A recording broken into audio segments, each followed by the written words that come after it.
Down with the Shah, the people chanted. Shah Pahlavi, the name of the man who had control over Iran for over a decade. He was placed into power by the United States and was one of the biggest Western allies in the Middle East. However, in 1979, the Iranian Revolution overthrew the Shah and eventually replaced the former democratic state with an Islamic republic that was ruled by Ayatollah Khomeini, the leader of the revolution. So back to the video, you see that he has all the people marching in the street. These are the supporters of the revolution. In less than a year, these people, along with the support from Khomeini, would help push Khomeini into power and totally transform Iran into a radical Islamic state. There were a lot of consequences in the country from these events and differences in belief. The country was not all on the same side. Some were persuaded to be against the revolution because that was the way they were educated. And many in the public followed those who wanted change because they believed it was necessary. They soon became enemies. And a quote by Isar Nafisi, talking about the revolution in Iran, she said, "Those who are close to us, when they die, divide our world. There is a world of the living, which we finally, in one way or another, succumb to, and then there is a domain of the dead that, like an imaginary friend or foe, or secret concubine, constantly beckons, reminding us of our lot." The political oppression in this revolution explains how they, with control, can truly divide a nation. Political issues can lead to, as well as the police shift, to wars, and with political downfall, it leaves aftermath that may have done good for some, but history can tell us otherwise. It brought suffrage among many neighbors and families. Politics has an important relationship with all the other topics in this video because the politicians are the ones who govern the people, make policy laws, and can create inequality between genders, race, etc. To fight against the Iran government meant that there would have to be a lot of sacrifices.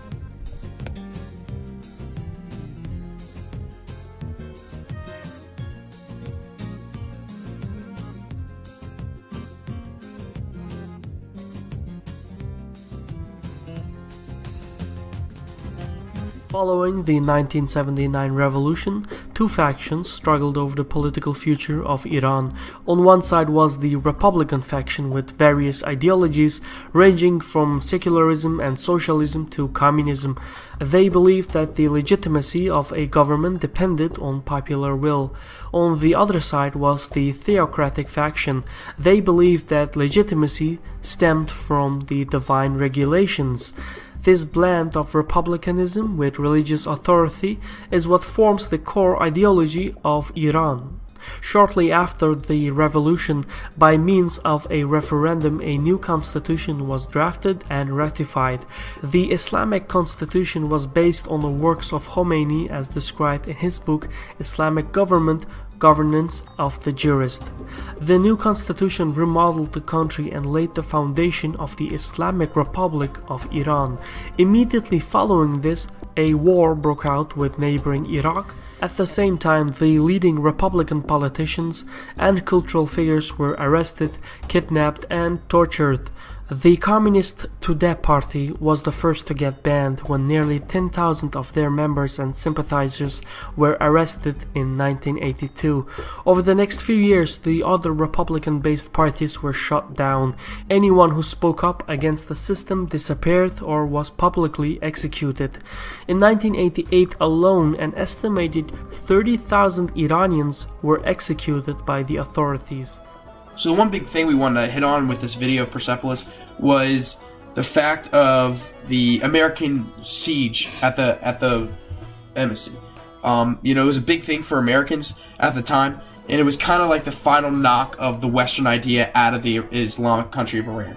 52 Americans were taken hostage by the students of Iran on the 4th of November 1979, and it wasn't until 444 days later that they were released.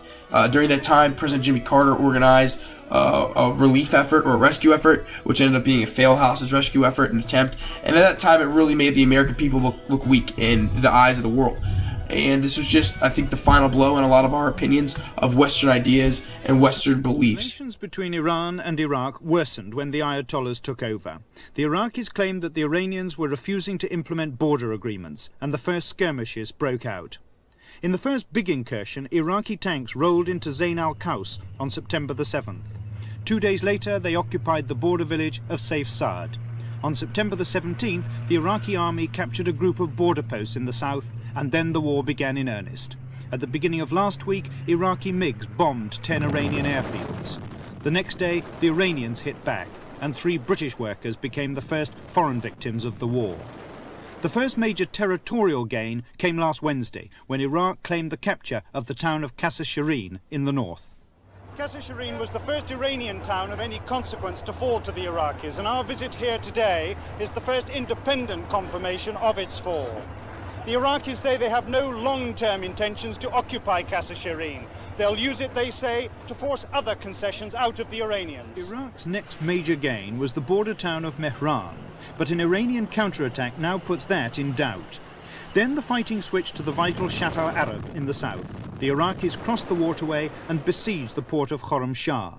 They advanced too on Ahwaz, capital of the Iranian oil province of Khuzestan. And in further fighting, the Iraqis are pressing on the communications links from Tehran to the oil fields.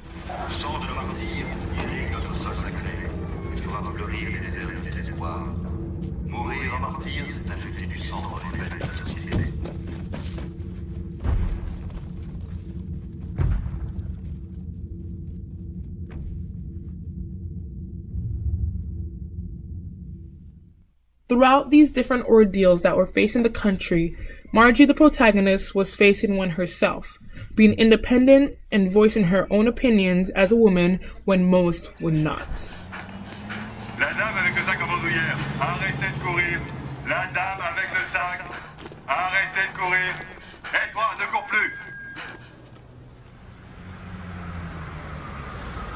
Madame, pourquoi courriez-vous?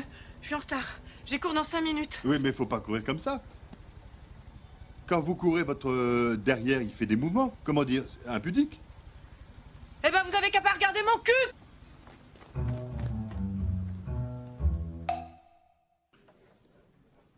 Mais putain, c'est pas possible. Où qu'on se place, on voit toujours la même chose. Tu parles d'un cours d'anatomie. Le seul truc qui dépasse, c'est son gros nez.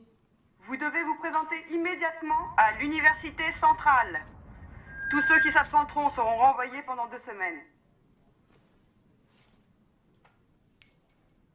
Nous ne pouvons pas nous permettre de nous comporter n'importe comment. C'est du sang de nos martyrs qu'ont poussé les fleurs de notre révolution. Avoir une conduite indécente, c'est piétiner le sang de ceux qui ont donné leur vie pour notre liberté. Aussi, je demande aux demoiselles ici présentes de porter des pantalons moins larges et des cagoules plus longues, qu'elles couvrent bien leurs cheveux et qu'elles ne se maquillent pas. Quelqu'un a-t-il une question ?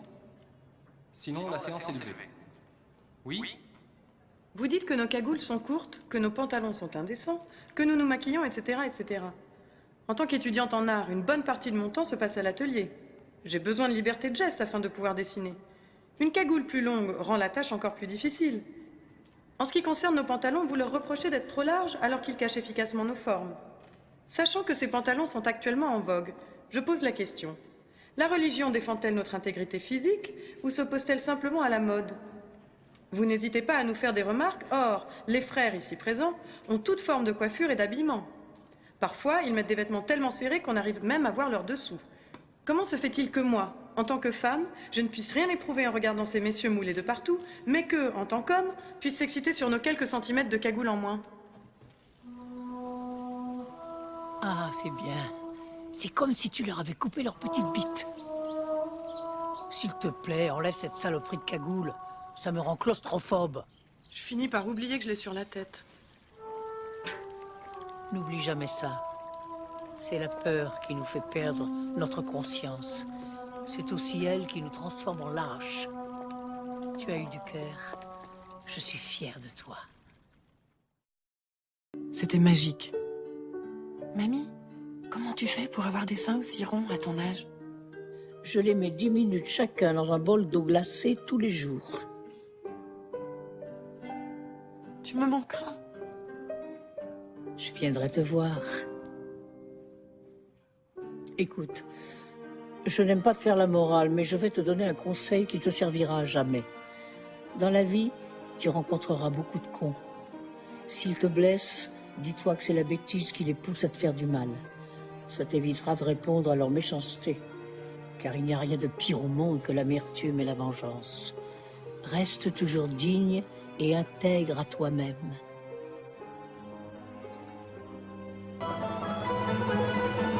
Through the protagonist's own stories and tales, she informs the world of what it was like living in a country where women were oppressed and when the idea of finding a personal identity was nearly impossible.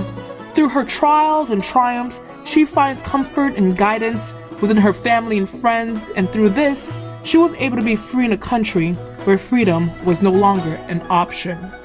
Because of their opposition of the Shah, she and her family came to support the revolution, and the book explains how they thought it would bring about democracy. However, they came about to find that the result was a fundamentalist Islamic republic that was more repressive than they could have ever imagined. Not only in the book do you witness the war between Iran and Iraq, but you also witness the war within Iran itself, between the people who support the Islamic revolution and between the people who still wish to have the Western ways enforced.